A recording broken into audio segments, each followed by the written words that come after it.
21 जून 2025 की देर रात इजराइल की वायुसेना ने ईरान के कोम प्रांत में एक सटीक हवाई आक्रमण टारगेटेड एयर स्ट्राइक किया, जिसमें ईरानी Islamic revolutionary guard corps IRGC के एक वरिष्ठ ब्रिगेडियर जनरल शहीद इजादी मारे गए।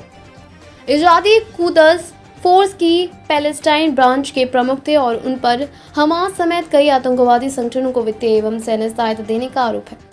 इजरायली रक्षा मंत्री इजराइल काट्ज ने इस हमले की पुष्टि करते हुए बताया कि आजादी को उनके आवासीय परिसर में निशाना बनाया गया। उन्हें खास तौर पर हमास के अक्टूबर 2023 के हमले में मुआवजा और हथियार उपलब्ध कराने की जिम्मेदारी दी जाती थी, जो कि उनके क्वाड्स फोर्स में नेतृत्व की भूमिका जुड़ा था।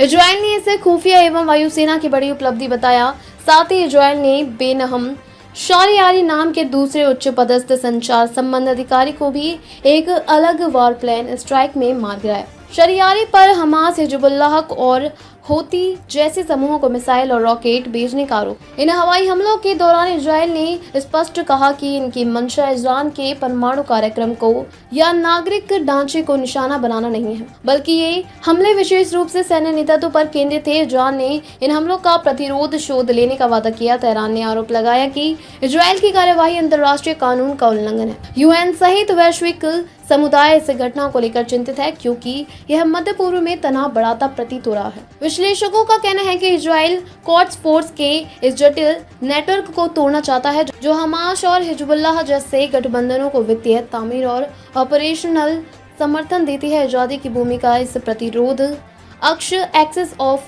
रेसिस्टेंस के नजरिए से विशेष महत्व की थी।